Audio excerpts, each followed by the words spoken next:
What's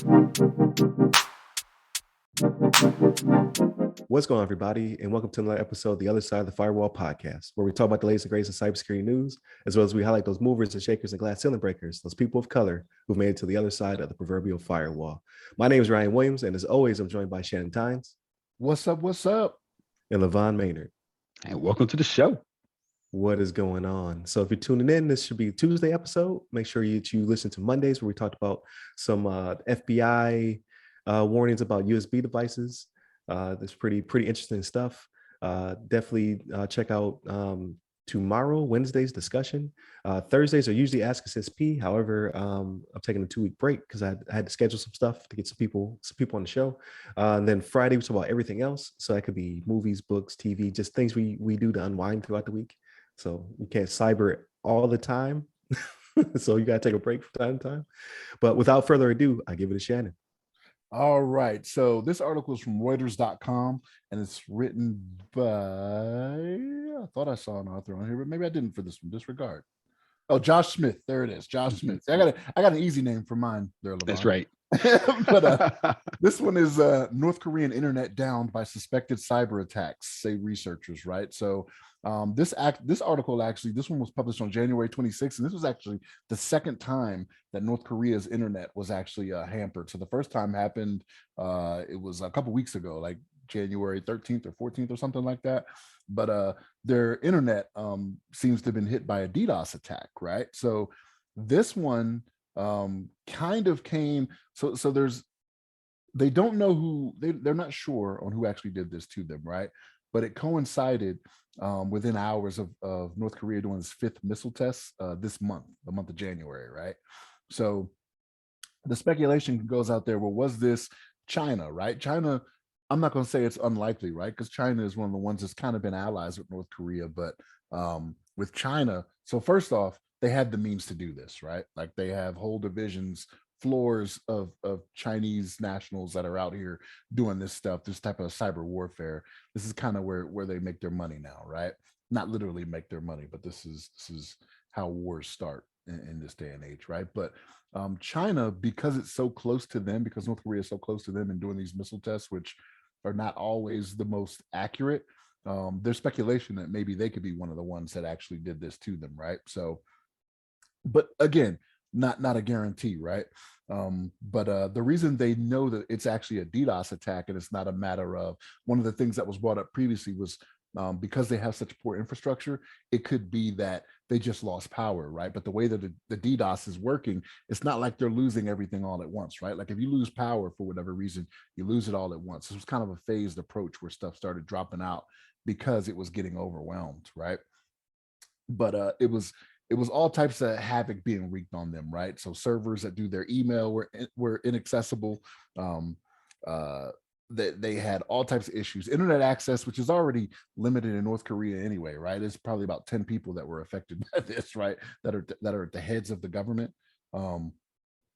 But yeah, so I lost my spot here. The DNS server. So DNS stopped communicating the routes that data packets should take. Again, and this is the second time this happened to them, right? And it coincided with their missile test. But operational degradation, when it comes to doing this type of stuff, they again, even though not a lot of people have access in North Korea, like the few that do are probably ones that are doing stuff that's really important for the country, right? So this is somebody speaking out to them like, hey, possibly stop the missile test so close to home, maybe, or maybe somebody getting back at them for something that they think was done against them previously. You know what I'm saying? So we don't know for sure, but we know this is the second time in about 2 weeks that they got hit with a DDoS attack over in North Korea. But LeVon, what's your thoughts on this?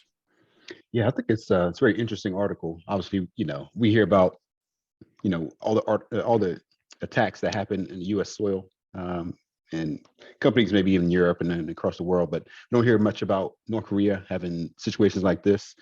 And then I think, last week we talked about Russia having like a similar situation. And it's interesting to see some of these locations where we're typically locations that are typically known to be actually sources of these cyber attacks actually be affected. It's definitely interesting to hear about. And actually kind of curious, I'm sorry if I missed it earlier, but curious where, like how they discovered that they were attacked. Because I know North Korea tries to keep things kind of low key and under wraps, and they must have some sort of like intel, some secret, agents in the field in North Korea that know some of the, some of the details as far as their network status and things of that nature. But it's interesting that this report got, revealed. This information got revealed to the public. But like you mentioned too, Shannon, it's like, I'm curious how many people in North Korea have like internet service and how many people were affected by this actual outage. Because you think of North Korea, you think of their, typically from my understanding, and I've never been to North Korea, but it seems like the people there are very kind of limited on what they can access. I think they have like definitely like a firewall setup where you can't access just like regular public internet websites. You can't go from North Korea to just like go to facebook.com and just browse. I think they want to lock everything down so that you're only connecting to like North Korea servers and things of that nature. And then when I thought about it too, because this just kind of coincided with a news article and, something that it's maybe kind of a side note, but Microsoft recently had they prevented like the largest DDoS attack from occurring on some of their Azure servers. And I'm kind of curious if maybe that's somehow related in some aspect of maybe the same attackers or some other attackers were involved with that attack. But Microsoft had deployed some services that prevented the DDoS from affecting the Azure servers in Asia. But it looks like North Korea doesn't maybe have the same quality of systems to prevent this kind of attack, and unfortunately they fell victim. But maybe this will I don't know, teach them a lesson. They kind of see like, oh, this is what it feels like to be attacked. Maybe we should try to wrangle some of these cyber criminals that we have floating around our networks. So to be clear, we are not saying that Microsoft attacked North Korea. Right. Exactly. Yeah, that's right. Yeah, make sure that's clear. Let's make that clear. 100%. Yeah, no, Microsoft had a situation where they were, defending themselves, and maybe the same people that attacked Microsoft were attacking North Korea. So make sure that's clear. But I guess with that, Ryan, do you have some thoughts on this one? Yeah. So I like to speculate as well. So originally when I saw it, I thought it was retaliation for that Russia story that we had, where North Korea attacked Russian websites. So North Korean hackers, we don't know if it was like state sponsored or not, but North Korean hackers attacked Russia. So I thought it might have been retaliation, but I did not know about the missile test. So I mean, it really could be any of the countries that are just like, please stop firing missiles, like any of those Asian countries, or like Big Brother, China or somebody's just like, please stop. Like we feel like dealing with that right now. Do you see what's going on in Ukraine? Like, let's focus on that. Y'all fire missiles out here into the sea. So it could really been anybody, Western or Eastern government that hit them. But I would be curious, like you said, to see what the traffic looks like leaving North Korea. Like how many people actually do have access, and what do they have access to? I think that's how they discovered this. It's the reverse. Like they don't have the systems there's no down detector like that website in North Korea that we can look at. I think it was monitoring traffic leaving North Korea and seeing it stutter and then stop. And they were like, well, wait a minute, what's going on here? They mentioned Air Koryo Airlines or something like that in North Korea. I want to say it was like an airline thing. I think is how they picked up on it. Oh, okay. Like some you saw a company go down and you're like, wait a minute, this is odd. So I'm sure they do have resources, but in my mind, because I all I know about North Korea, the documentaries I see, where they're very limited on what they have, I would assume, like you said, it's only department heads or regular people who have computers in their homes. I would assume that all that stuff is intranet. You're seeing what Kim Jong wants you to see.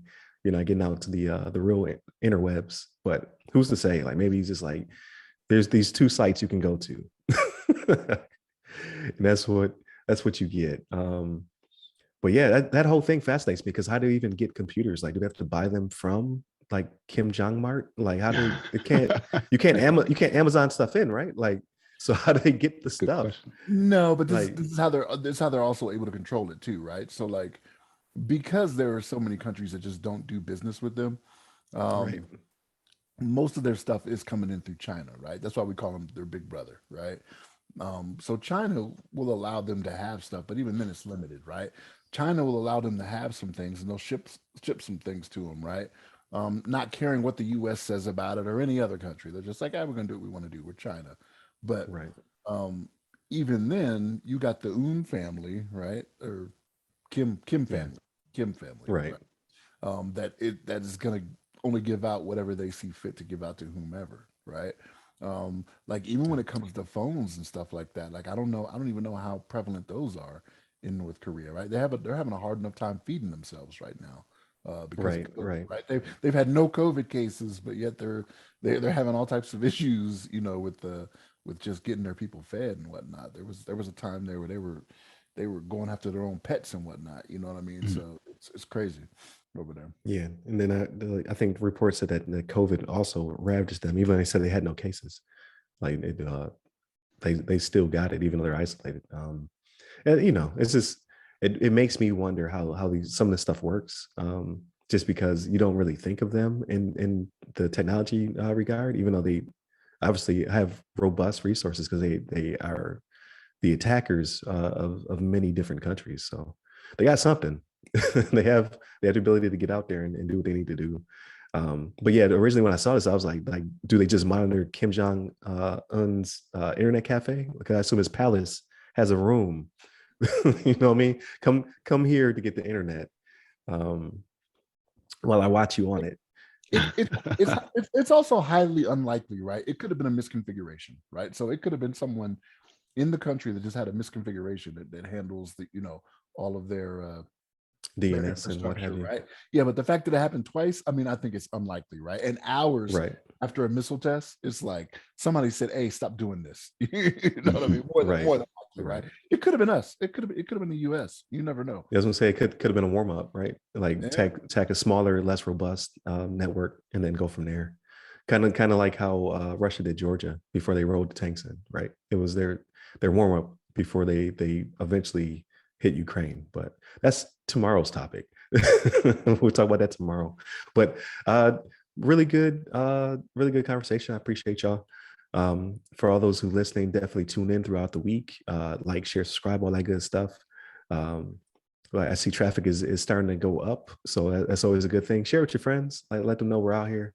Hit up the website www.theothersideofthefirewall.com, where you get to all of our socials. You can hit me up personally. I'm at RyRy Security Guy. That's RYRY Security Guy on LinkedIn, Twitter, TikTok, and Clubhouse. And you, LeVon? Yes, sir. You can hit me up on the Twitters at LeVon Maynard. There it is. Stay safe, stay secure.